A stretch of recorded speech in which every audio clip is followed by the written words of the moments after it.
Hello, my name is John Rose, and in this video I'm going to talk about everyone's favorite subject, sex, especially for a 62-year-old man who's been eating a raw vegan diet, 98% raw vegan diet for 26 years. No animal products in 30 years.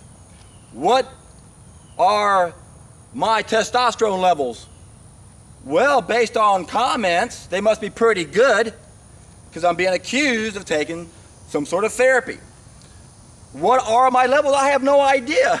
I haven't been to a doctor my entire adult life, except for one accident when I injured my back when I was 19. Otherwise, it was when I had an eye accident when I was a kid. I have no idea what my testosterone levels are, but apparently they're pretty good because I'm being accused of taking some sort of therapy. I'm not. But they say men, they decline as they age. But what else happens when most people age? They fall apart, don't they? They're failures at living. You start losing your vision in your 40s. At 62, my vision is better now than it was 32. Why? Because 98% of my foods are raw vegan. No animal products. I've had a few cooked foods here and there in that 26-year period of time. I wasn't 100% most of the time, but I have been most of the time. That's why I'm not declining as I age. That's why I don't need testosterone treatments. I'm active. I eat about a handful of nuts a day. My sexual appetite hasn't changed one bit since I was a kid.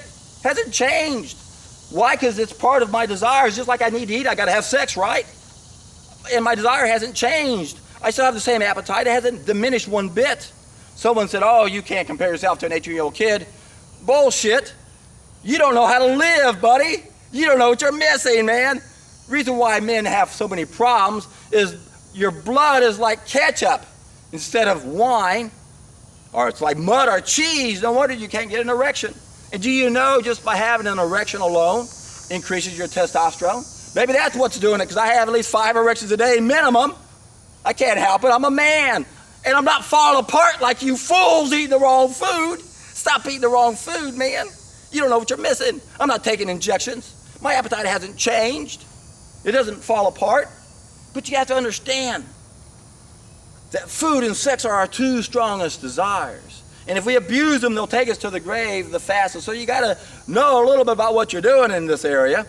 And I highly recommend an interesting book by Daniel Reed called The Tao of Health, Sex, and Longevity. The Tao of Health, Sex, and Longevity by Daniel Reed.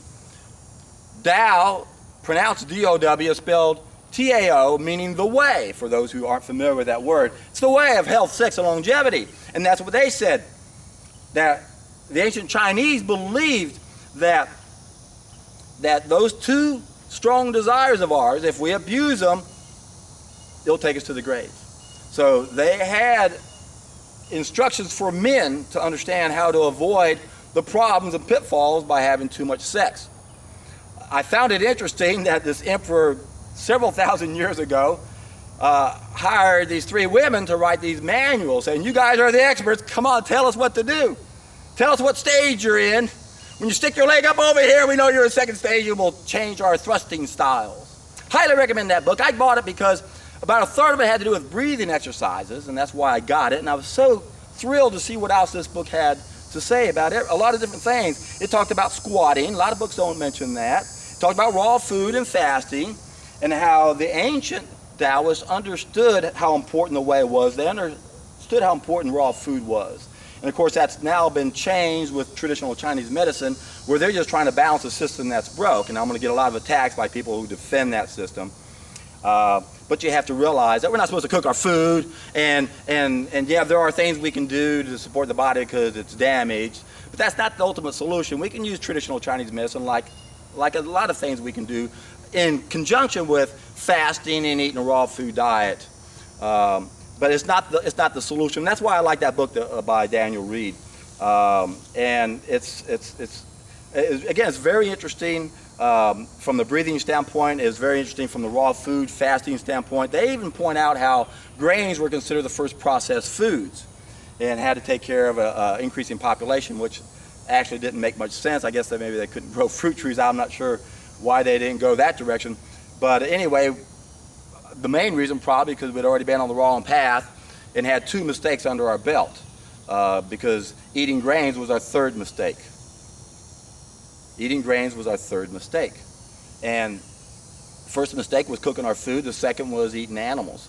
Now, when we start eating grains, that's a whole lot better than eating the animals, but we're still cooking our food. That's a big mistake. And if you do that, you're going to fall apart when you age. You're going to lose your hearing, your vision, your sex drive. All that's going to diminish. And it doesn't have to. We got to stop violating laws of nature and fall apart as we age. People say, oh, John, where are the people who live this way and they're living long? We've been on the wrong path for too long. There is proof of people who ate this way, and they all lived to be 120 plus years. We don't see any evidence of that now, but absence of evidence is not evidence of absence. Remember, for 99% of our existence, we weren't consistently making the first mistake, which has been referred to as the fall of mankind. It's a big mistake, the first one.